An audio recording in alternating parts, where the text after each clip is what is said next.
क्या कभी आपने सोचा है कि अगर व्हाट्सएप ना होता तो क्या होता?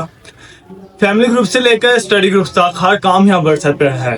या कभी आपने ये सोचा है कि व्हाट्सएप जो कि फ्री एप्लीकेशन है, ये पैसा कैसे कमाती है? ये 19 बिलियन डॉलर्स की कैसे कंपनी बनी है? ये सब जानेंगे इस वीडियो में।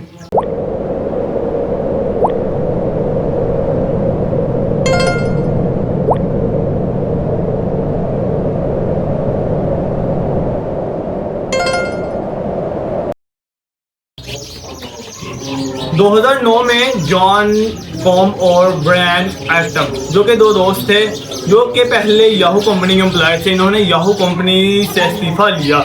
इसके बाद इन्होंने बहुत से काम करने के लिए अप्लाई किया, बहुत सी बड़ी कंपनीज में अप्लाई किया, जिनमें फेसबुक जैसे बड़े नाम भी आते हैं। लेकिन उन सब कंपनी से रिजेक्शन मिली। इनके दिमाग में एक आइडिया है कि ये ऐसा एक प्रोग्राम बनाए जिसके ज़रिए से ये अपने दोस्तों को इन्फॉर्म कर सके कि इस वक्त क्या कर रहे हैं। इस मकसद के लिए इन्होंने सबसे पहले एक ऐप बनाई जिसका नाम इन्होंने व्हाट्सअप रखा। व्हाट्सअप का नाम इन्होंने व्हाट्सअप, जिसका क्या हो रहा है, से लिया। ऐप में शुरू में सिर्फ और सिर्फ आप एक ही मैसेज कर सकते थे कि यानी आप ये लिख सकते हैं कि मैं इस वक्त जिम में हूँ या मैं इस वक्त शॉपिंग कर रहा हूँ। और इसके जवाब आहिस्ता आहिस्ता जब लोगों में ये ऐप बहुत पॉपुलर होना शुरू हो गई तो उन्होंने इसे कन्वर्सेशन के लिए इस्तेमाल करना भी शुरू कर दिया। यानी कि हम ऐसे समझते हैं कि एक दोस्त ने लिखा कि इस वक्त मैं जिम में हूँ, तो दूसरे दोस्त ने कहा कि मैं तो इस वक्त शॉपिंग पर हूँ। इस तरह इन्होंने एक दूसरे के साथ चैटिंग करना शुरू कर दी। व्हाट्सएप ने अपने पहले ही साल में बहुत सी शोहरत हासिल कर ली और तकरीबन 1 मिलियन यूज़र अटेन कर लिए। इस वक्त बहुत सी कंपनियों ने स्पॉन्सर किया, मगर इस वक्त उनका सबसे बड़ा ये मसला था कि उनके पास कोई वर्क प्लेस ना थी और उनका सबसे बड़ा मसला OTP पहुंचाना था। यानी जो वो लॉगिन करते हुए जो मोबाइल पर एक मैसेज आता है OTP का, सबसे बड़ा मसला उनका ये था कि वो मैसेज कैसे पहुंचाए। तो इस प्रॉब्लम को फेस करने के लिए व्हाट्सएप ने 2006 में $1 पूरे साल में $1 चार्ज करना शुरू कर दिया। लेकिन कुछ सालों के बाद ही इन्होंने ये भी हटा दिया। 2016 में दोनों दोस्तों ने ये कंपनी मार्क ज़करबर्ग को सेल कर दी। अब यहाँ एक बड़ा सवाल आता है कि ये व्हाट्सएप जो कि एक फ्री ऐप है, इसके ऊपर मार्क ज़करबर्ग कैसे पैसे कमाते हैं, कैसे ये इतनी बड़ी रेवेन्यू जनरेट करती है हर साल।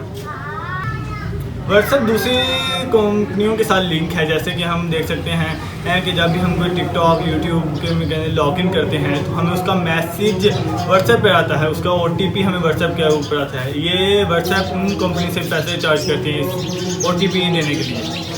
इसके अलावा व्हाट्सएप बिजनेस से भी व्हाट्सएप पैसा कमाती है। व्हाट्सएप बिजनेस पर व्हाट्सएप को पैसा देती है और व्हाट्सएप उनका एडवर्टाइजमेंट करती है।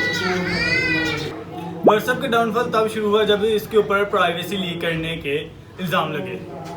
जैसे इतना तो व्हाट्सएप खुद मानती है कि वो इंसान पर्सनल्स का डाटा आगे शेयर करती है। वो ये कहती है कि हम उस डाटा को दूसरी कंपनियों को एडवर्टाइजमेंट के लिए इस्तेमाल करते हैं। इसे हम इस तरह देख सकते हैं कि जब भी आप किसी एक वेबसाइट पे जाते हैं तो वहाँ वो आपको वो कुकीज़ की तरह का एक ऑप्शन आता है, एक्सेप्ट कुकीज़। आप उसे बेतहानी से एक्सेप्ट कर देते हैं, मगर वो आपका एक कॉन्टैक्ट होता है कि आपका डाटा हमेशा के लिए यहाँ सेव हो गया है।